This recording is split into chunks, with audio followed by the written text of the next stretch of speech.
नमस्कार दोस्तों, मैं राकेश कुमार स्वागत करता हूं आपको अपने चैनल इंदु विद्या पर। दोस्तों, बिहार शिक्षक भर्ती का जो एग्ज़ाम होने वाला था 15 तारीख को, वो 15 तारीख को तो एग्ज़ाम होगा, लेकिन 16 तारीख का जो एग्ज़ाम था वो अभी पोस्टपोन कर दिया गया है। ठीक है दोस्तों, तो इसमें देखिए दोस्तों, कहने का मतलब है कि क्लास 1 से लेकर के यानी क्लास क्लास 1 से लेकर के 5 तक का जो भर्ती था वो उसका एग्ज़ाम होगा, और क्लास 5 से लेकर के 8 तक का जो एग्ज़ाम था वो भी होगा। लेकिन जो 9th 10th का था, 11 12 का था, उसको अभी पोस्टपोन कर दिया गया है। नेक्स्ट नोटिफिकेशन जब आएगा तो आपको शेयर कर दिया जाएगा। ठीक है दोस्तों, तो इसका एग्ज़ाम 15 तारीख को जो होने वाला है उसके लिए आप लोग देखिए प्रैक्टिस सेट लगा लीजिए। इसमें बहुत सारे इंपॉर्टेंट क्वेश्चन हैं, और जो पिछला एग्ज़ाम हुआ था उसको ध्यान में रख के ये क्वेश्चन लाया गया है। तो अभी तक आप लोगों ने मेरे चैनल को सब्सक्राइब नहीं किया दोस्तों, तो सब्सक्राइब कर लीजिए। हाँ, और ताकि मैं जो भी वीडियो आपको बनाऊँ आप तक सबसे पहले आपको पहुँचे। ठीक है दोस्तों, तो चलिए हम लोग फर्स्ट क्वेश्चन देखते हैं। फर्स्ट क्वेश्चन में यहाँ पे दे रहा है कि बिहार के किस नेता ने महात्मा गांधी के साथ किसान आंदोलन का नेतृत्व किया था। देखिए, ये क्वेश्चन से साफ पता चलता है कि ये 1917 में जो चंपारण सत्याग्रह हुआ था, चंपारण सत्याग्रह, उसके बारे में ये पूछना चाहता है। तो चंपारण सत्याग्रह में आप लोगों ने जानते होंगे कि इसमें राजकुमार शुक्ल नाम के एक व्यक्ति थे, किसान नेता थे। इन्होंने महात्मा गांधी का साथ दिया था, यानी इन्होंने ही महात्मा गांधी को इनवाइट किया था चंपारण आने के लिए। ये कैसी घटना है दोस्तों, तो इसके बारे में थोड़ा सा आप लोग डिटेल जान लीजिएगा, ताकि इससे कुछ भी क्वेश्चन पूछे तो आपको उस क्वेश्चन का आंसर आप दे पाएंगे। देखिए, आप जानते हैं कि महात्मा गांधी, अच्छा ये क्वेश्चन बताइए कि महात्मा गांधी साउथ अफ्रीका कब गए थे। तो इसका सही आंसर होगा 1893 में। 1893 में महात्मा गांधी जो थे वो साउथ अफ्रीका चले गए थे। वो वापस कब आए थे दोस्तों, तो वो वापस आए थे कब, तो 1915 ईस्वी में 9 जनवरी को, 9 जनवरी 1915 को महात्मा गांधी वापस इंडिया आए थे। जैसे ही वापस आए तो उनको केसरे हिंद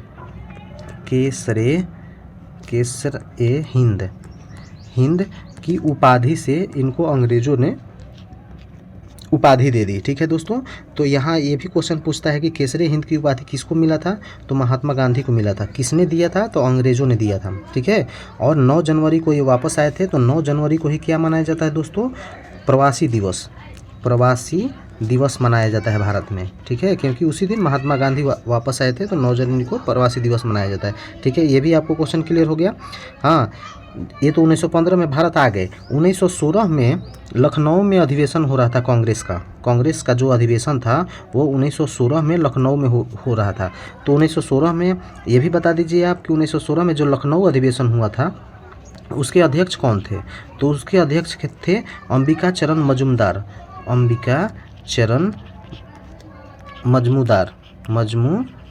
ठीक है दोस्तों, आप लोग नोट्स जो बनाइएगा उसमें आप लोग अच्छे से लिख लीजिएगा, ताकि, ठीक है, मैं यहाँ पे अच्छे से लिख नहीं पा रहा हूँ, तो आप लोग जो नोट्स बनाइएगा उसमें अच्छे से आप लोग लिख पाइएगा।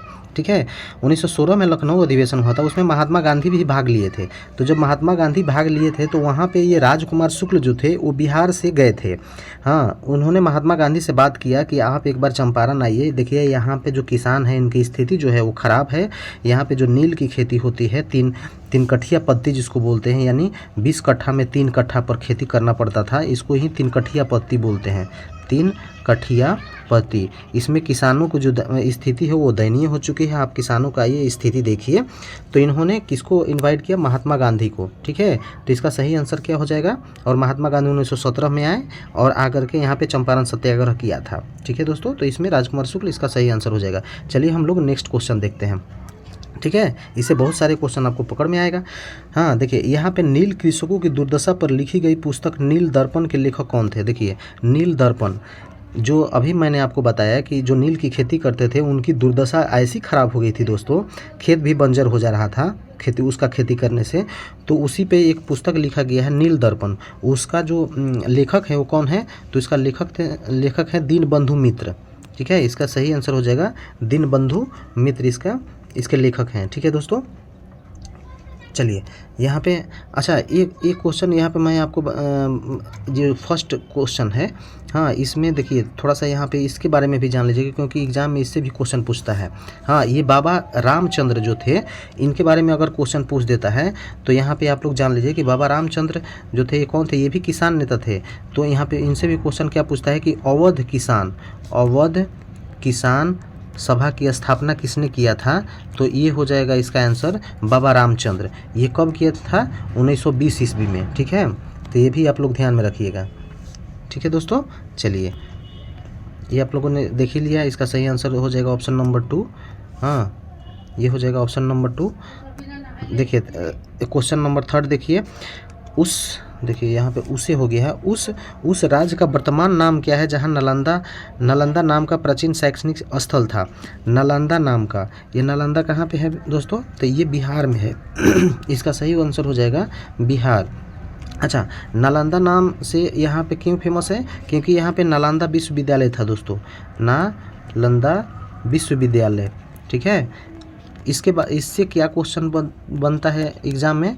तो ये पहला तो क्वेश्चन बनता है कि नालंदा विश्वविद्यालय जो था, हाँ, तो उसको नालंदा विश्वविद्यालय को किसने बनवाया था? तो पहला इसका आंसर हो जाएगा क्या? नालंदा विश्वविद्यालय को किसने बनवाया था? तो इसका आंसर हो जाएगा कुमारगुप्त ने। कुमारगुप्त, ये गुप्त वंश के शासक थे कुमारगुप्त, उन्होंने नालंदा विश्वविद्यालय का स्थापना किया था। ठीक है दोस्तों, हाँ पूछता है कि नालंदा विश्वविद्यालय को नष्ट किसने किया था? तो उसका आंसर हो जाएगा बख्तियार खिलजी। बख्तियार खिलजी, इसने नालंदा विश्वविद्यालय को ध्वस्त किया था, इसमें आग लगा दिया था दोस्तों। तो आग से ये जल कर के पूरा ख़त्म हो गया था। तो ये भी क्वेश्चन पूछ देता है क्योंकि ये बिहार से रिलेटेड है, तो इसका डेट भी पूछ देता है कि ये किस ईस्वी को हुआ था। तो ये 1193 में ये बख्तियार खिलजी ने नालंदा विश्वविद्यालय को ध्वस्त किया था। ठीक है दोस्तों, हाँ इसी नालंदा विश्वविद्यालय में कौन आया था? हर्षवर्धन के शासनकाल में एक हर्षवर्धन नेता थे, जो हर्षवर्धन एक राजा थे, हाँ हर्षवर्धन, उनके शासनकाल में कौन आया था? चीन से ह्वेनसांग भारत आया था। इसी नालंदा विश्वविद्यालय में उसने अध्ययन किया था। ठीक है दोस्तों, तो ये भी क्वेश्चन आपको मिल गया। चलिए हम लोग नेक्स्ट देखते हैं। प्रथम बार जवाहरलाल नेहरू कांग्रेस पार्टी के अध्यक्ष किस वर्ष चुने गए थे? देखिए यहाँ जवाहरलाल नेहरू के बारे में पूछ रहा है कि प्रथम बार वो कांग्रेस पार्टी के अध्यक्ष पद पर कब बने थे। तो देखिए आप लोगों को याद होगा कि 1929 का जो अधिवेशन था, 1929 का अधिवेशन ये कहाँ पे हुआ था? लाहौर में इसके ये अध्यक्ष बने थे। लेकिन अगर ये क्वेश्चन आपसे पूछ देगा कि जवाहरलाल नेहरू कांग्रेस के किस अधिवेशन में पहली बार भाग लिए थे, तो वो हो जाएगा 1912 का बांकीपुर अधिवेशन। ये कहाँ पे है बांकीपुर? ये पटना में है दोस्तों, पटना में बांकीपुर पड़ता है। तो ये बिहार से रिलेटेड है। हाँ, इसके अध्यक्ष अगर पूछ देगा तो अध्यक्ष कौन थे बांकीपुर अधिवेशन का, जिसमें जवाहरलाल नेहरू ने भी भाग लिया था? वो आर.एन.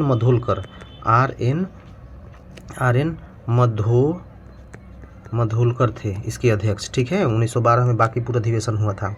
हाँ, और इसी साल 1912 में ही बिहार जो है वो बंगाल से भी अलग हुआ था। बिहार बंगाल से अलग हुआ था 1912 में ही। ठीक है, ये भी देखना है। बिहार से उड़ीसा कब अलग हुआ था?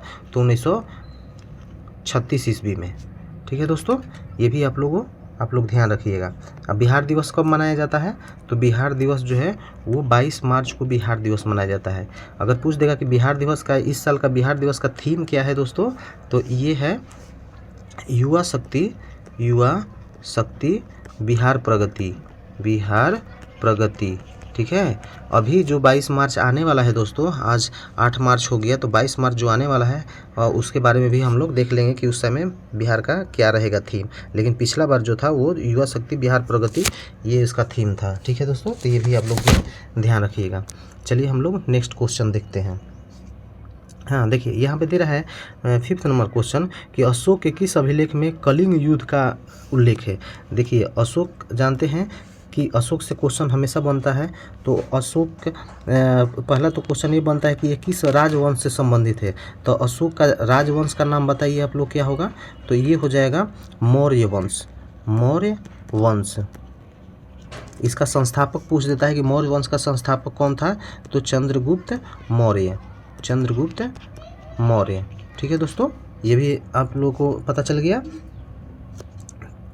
तो इसमें इसका देखिए, जो अशोक के जो कलिंग युद्ध हुआ था, तो कलिंग युद्ध बहुत ही महान युद्ध हुआ था दोस्तों। ठीक है, तो उसके बारे में पूछ रहा है कि उसका जो युद्ध का जो उल्लेख है वो किस अभिलेख में किया गया है, तो इसका सही आंसर हो जाएगा ऑप्शन नंबर 1, 13वां अभिलेख। 13वां जो अभिलेख था, इसमें कलिंग युद्ध का वर्णन किया गया है। अगर कलिंग युद्ध का पूछ देगा कि कलिंग युद्ध कब हुआ था, तो 261 ईसा पूर्व में, 261 ईसा पूर्व। ठीक है, उसमें लड़ा गया था। इसी युद्ध में कहा जाता है कि अशोक का जो था, इस युद्ध में इतना खून खराबा हुआ था दोस्तों, इतना मतलब हत्या हुआ था कि उसको देख करके अशोक का जो है वो दिल पिघल गया था, और उसने उसी दिन कसम खा लिया था कि आज के बाद हम युद्ध नहीं करेंगे।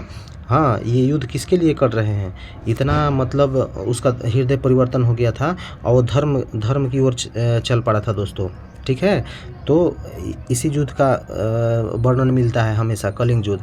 वो कलिंग कहाँ पे पड़ता है, अगर ये क्वेश्चन पूछ देगा कि कलिंग कहाँ पे पड़ता है, तो ये कहाँ पे पड़ता है बताइए, ये उड़ीसा में पड़ता है, उड़ीसा में कलिंग पड़ता है। ठीक है दोस्तों, कलिंग एक यहाँ पे एक क्वेश्चन पूछता है हमेशा कि हाथी गुफा अभिलेख, हाथी गुफा अभिलेख ये कहाँ पे है, तो ये है आपको उड़ीसा में ही, हाथी गुफा अभिलेख उड़ीसा में ही पड़ता है।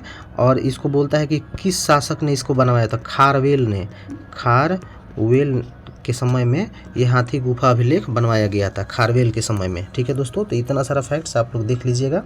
हाँ, अशोक के माता का भी नाम पूछ देता है कि अशोक के माता का नाम क्या है, तो अशोक के माता का नाम है सुभद्रांगी, सुभद्रांगी। ठीक है दोस्तों, ये अशोक की मदर थी, माता थी।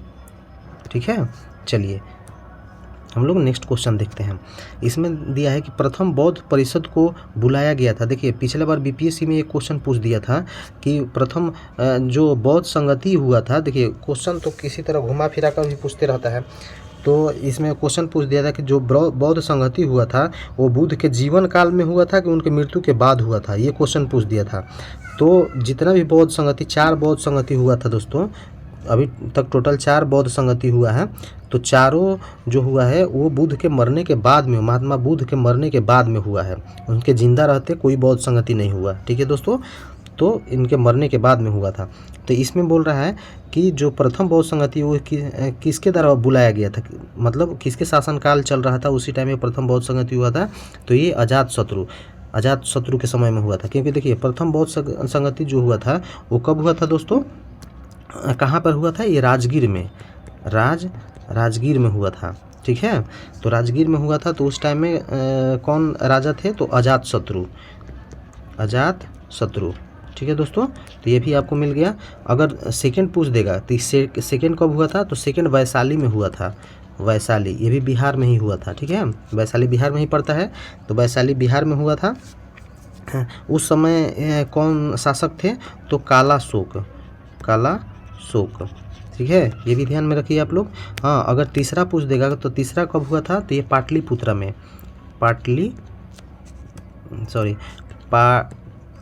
पाटलिपुत्रा में हुआ था। ठीक है, उस समय कौन थे, तो उस समय राजा अशोक थे, अशोक का शासन चल रहा था, तभी बौद्ध संगति बुलाया गया था। ठीक है, अगर चौथा पूछ देगा तो चौथा कहाँ पे हुआ था, कश्मीर में, किसके समय में, कनिष्क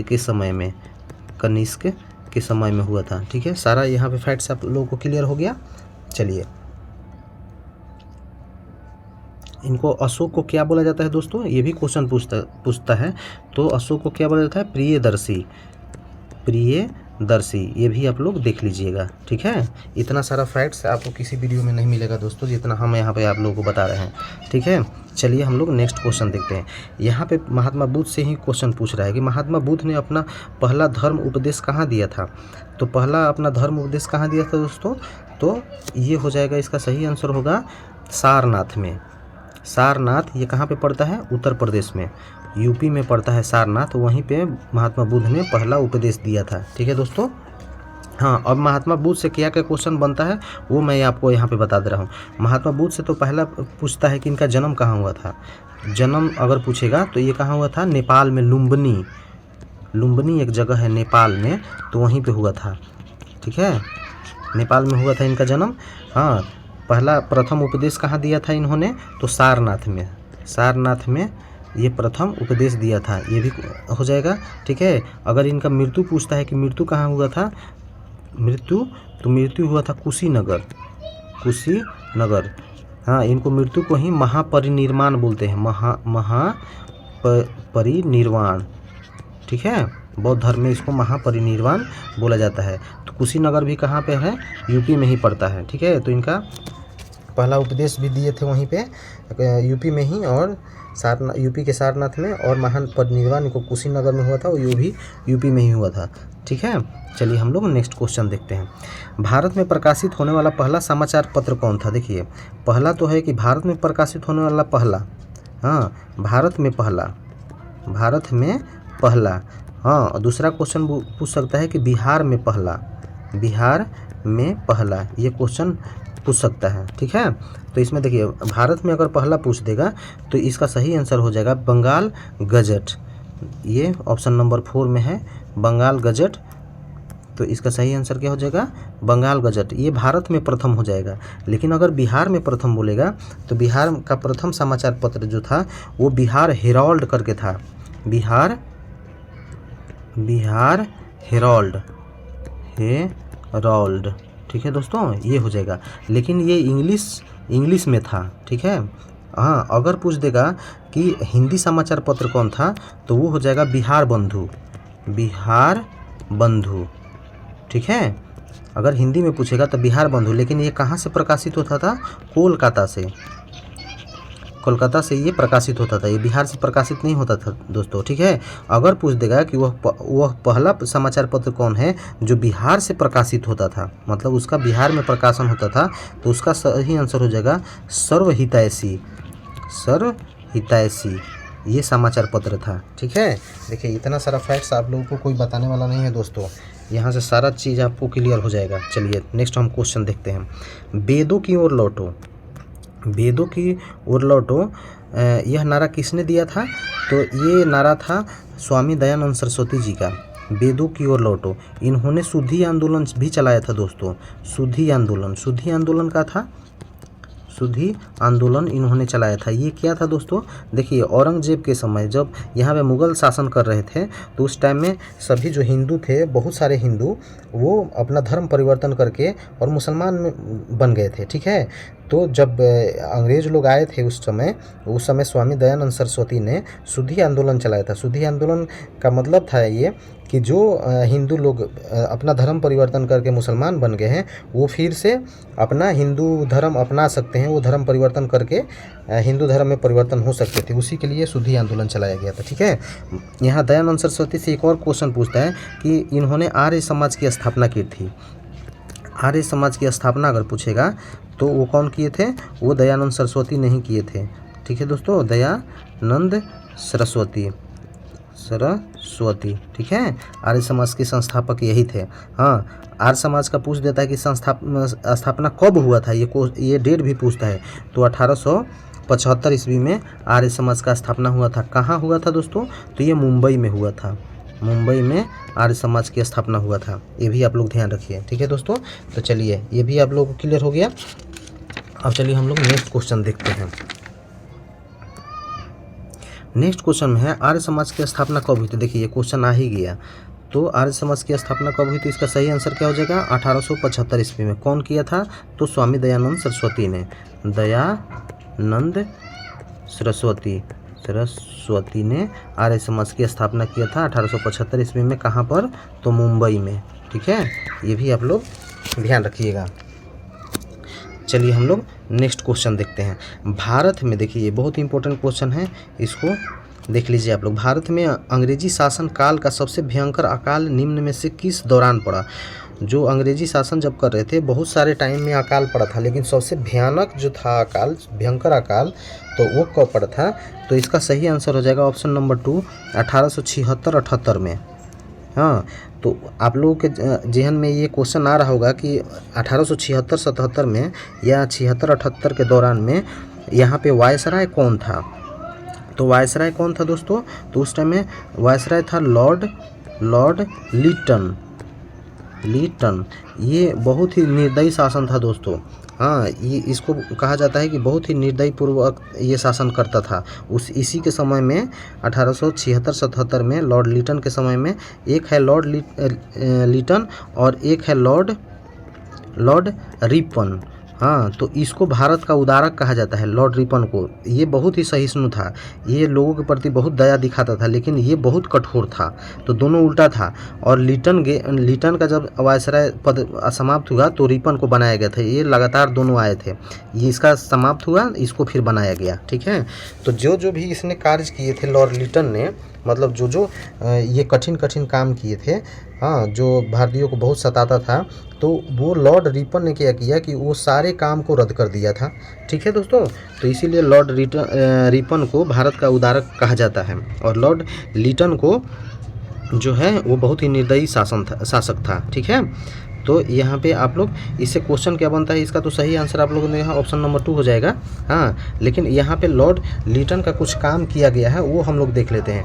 जब यह अकाल पड़ा था, तो अकाल पड़ेगा तो इसने क्या किया कि अकाल आयोग का स्थापना किया।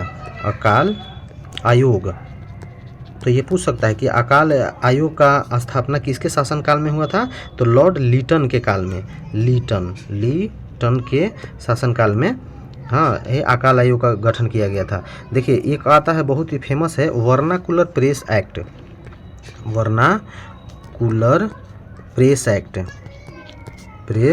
एक्ट।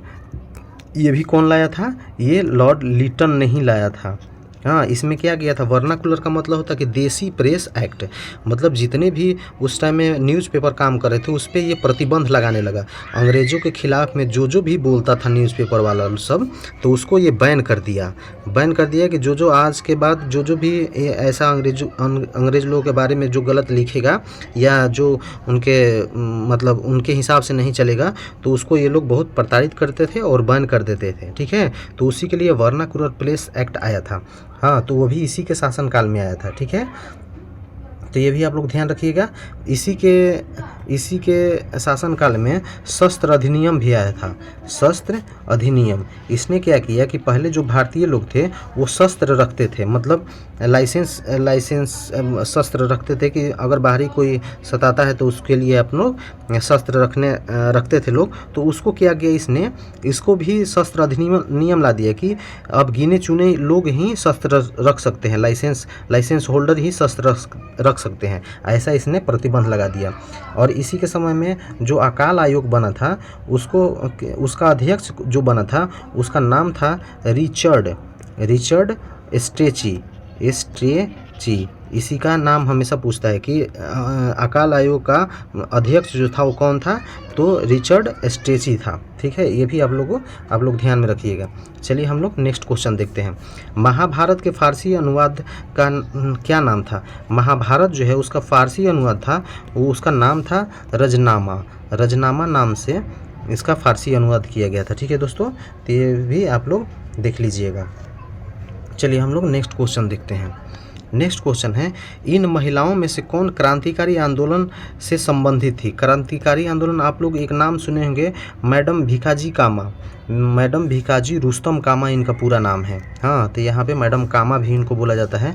ये विदेश में रहती थी, लेकिन विदेश में ही क्या करती थी, भारत को स्वतंत्र कराने के लिए ये बहुत सारे, ये इनका रिकॉर्ड है कि पहली बार जो तिरंगा झंडा फहराया गया था वो इन्होंने ही फहराया था। लेकिन उस तिरंगा झंडा का जो रंग रूप था वो आज के जो तिरंगा झंडा है उससे कुछ अलग था। ठीक है दोस्तों, लेकिन पहली बार तो इनका नाम लिया जाता है कि इन्होंने ही ये झंडा फहराया था। कहाँ में, जर्मनी के स्टुटगार्ड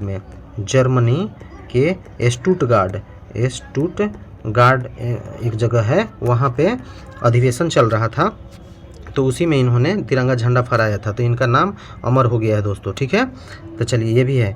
ये इनको बोला जाता है कि ये जो दादा भाई नौरोजी तो इनकी पर्सनल सेक्रेटरी भी रही हैं। ये दादा भाई नौरोजी जानते हैं कि हम लोग के इतिहास में बहुत बड़ा चेहरा थे, तो इनके पर्सनल सेक्रेटरी भी थी ये।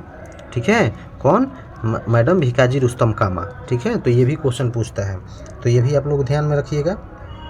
इनको किस नाम उपनाम से जाना जाता है?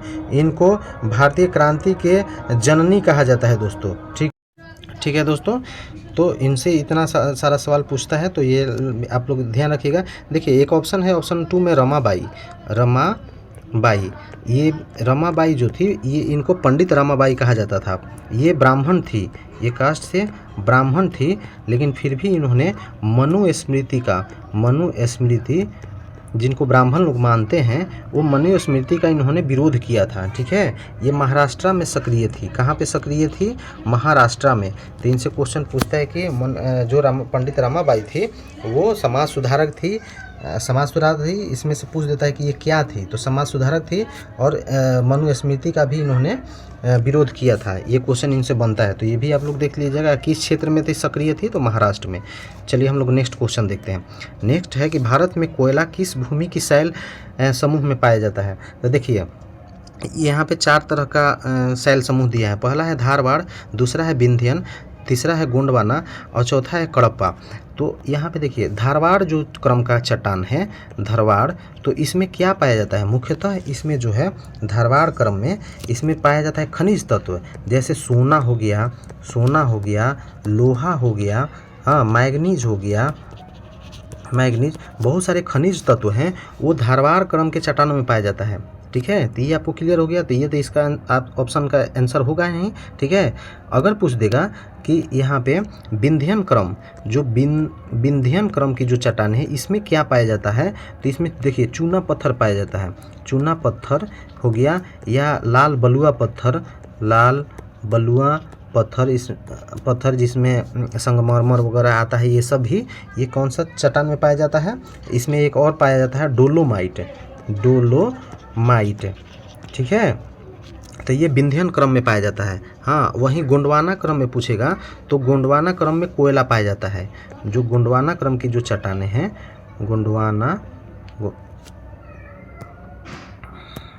गोंडवाना क्रम की जो चट्टानें हैं उसमें क्या पाया जाता है दोस्तों? तो कोयला पाया जाता है। ठीक है, तो इसका सही आंसर क्या हो जाएगा? गोंडवाना, इसमें ही कोयला पाया जाता है। ठीक है दोस्तों, तो ये इसका सही आंसर हो जाएगा। चलिए हम लोग नेक्स्ट देखते हैं। नेक्स्ट में है कि साइमन कमीशन भारत कब आया था? देखिए साइमन कमीशन भारत जो आया था वो 1928 ईस्वी में आया था। लेकिन साइमन कमीशन से और क्या क्या क्वेश्चन पूछता है, तो ये पूछता है कि साइमन कमीशन का गठन क्यों किया गया था। तो ये क्वेश्चन का आप जवाब क्या देंगे दोस्तों कि क्यों किया गया था? तो ये साइमन कमीशन जो 1919 में जो एक अधिनियम आया था, चेम्सफोर्ड सुधार अधिनियम। ठीक है, भारत शासन अधिनियम 1919 में पारित किया गया था। इसको चेम्सफोर्ड सुधार अधिनियम भी कहा जाता है। इसमें बहुत सारे सुधार किए गए थे भारत के शासन व्यवस्था में। इसमें क्या किया गया था? तो पहली बार इसमें प्रावधान लाया गया था कि ग्रामीण क्षेत्रों में, जो ग्रामीण क्षेत्र है उसमें द्वैध शासन लाया गया था। ग्रामीण क्षेत्रों में द्वैध शासन लाया गया था। हाँ, तो उसके प्रोग्रेस मतलब द्वैध शासन जो लाया गया था, तो ये ठीक ठाक से चल रहा है कि नहीं चल रहा है, उसी के लिए क्या किया गया था कि उसी चेम्सफोर्ड सुधार में एक ऑप्शन दिया गया था कि इसका जांच किया जाएगा 10 साल बाद कि जो ये सुधार लाया गया है तो वो भारतीयों में फ़ायदा हो रहा है उससे कि नहीं हो रहा है। उसको जांच के लिए 10 साल बाद एक कमेटी गठन किया जाएगा और वो जांच करेगा। ठीक है, और वो बताएगा कि जो चेम्सफोर्ड सुधार है ये सही तरह से काम कर रहा है कि नहीं कर रहा है, उससे फ़ायदा लोगों को हो रहा है कि नहीं हो रहा है। तो देखिए 1919 में ये लाया गया था। ठीक है, 1919 में लाया गया था। तो 1919 के 10 साल बाद कितना होता है? 1929 में ये अधिनियम गठन करने वाला था, लेकिन ये 1928 में ही इसको गठित कर दिया गया। हाँ, और वही उसी का नाम है साइमन कमीशन, यानी कि जो सर जॉन साइमन थे, इस अध्यक्ष, वो जो कमेटी आया था उसके अध्यक्ष थे। इसमें टोटल कितने सदस्य थे? इसमें टोटल 7 सदस्य थे दोस्तों, और 7 के 7 अंग्रेज़ थे। इसमें कोई भारतीय को नहीं रखा गया था, इसीलिए भारत में इसका विरोध हो रहा था। हाँ, कि इस जो साइमन कमीशन है इसमें भारतीयों को रखो, ताकि भारतीय नहीं बताएंगे कि ये जो अधिनियम जो बना है वो भारतीयों के लिए अच्छा है या बुरा है, वो तो भारतीय ही बताएंगे, अंग्रेज़ लोगों को क्या मालूम है। हाँ, तो इसी का जब ये लोग भारत में आए 1928 में, गठन पूछता है तो 1927 में हुआ था, लेकिन ये भारत कब आया तो 1928 में। ये कहाँ पर पहली बार आया था तो ये मुंबई में आया था। ठीक है दोस्तों, ये मुंबई के बंदरगाह पर पहली बार सर जॉन साइमन की अध्यक्षता में सात सदस्यीय वाली कमेटी भारत आया था। तो इसका विरोध जगह जगह होने लगा। ठीक है, विरोध हो रहा था इसी बात को लेकर के। ये भी क्वेश्चन पूछता है कि इस बात को लेकर के विरोध हो रहा था, तो इसी बात को लेकर के कि जो इसके मेंबर हैं, सातों के सात मेंबर, वो सात इसमें भारतीय भी होना चाहिए, ये सातों के साथ अंग्रेज नहीं रहेंगे, इसीलिए इसका विरोध हो रहा था। ठीक है दोस्तों, तो अब चलिए अब देखते हैं कि इसी का विरोध जो लाला लाजपत राय थे, लाला लाजपत राय, ठीक है दोस्तों, ये कहाँ पर, ये लाहौर में विरोध कर रहे थे, लाहौर में। ठीक है, तो लाहौर में इन पर लाठीचार्ज कर दिया गया था और इनकी मृत्यु हो गई थी। ठीक है दोस्तों, तो इन पे लाठीचार्ज हुआ और इनकी मृत्यु हो गई थी। तो ये भी आप लोग क्वेश्चन देख लीजिएगा कहाँ पर हुआ था, तो ये लाहौर में हुआ था। और कहाँ पे सक्रिय था, कितना जन लोग पंजाब मार देते हैं, लेकिन इसका सही आंसर होगा लाहौर। ठीक है दोस्तों, चलिए हम लोग नेक्स्ट वीडियो का इंतज़ार फिर से करेंगे और नेक्स्ट वीडियो हम फिर से लेके आ रहे हैं दोस्तों। तो अभी तक मेरे चैनल को सब्सक्राइब नहीं किया तो सब्सक्राइब कर लीजिएगा दोस्तों। ठीक है, चलिए, थैंक यू दोस्तों।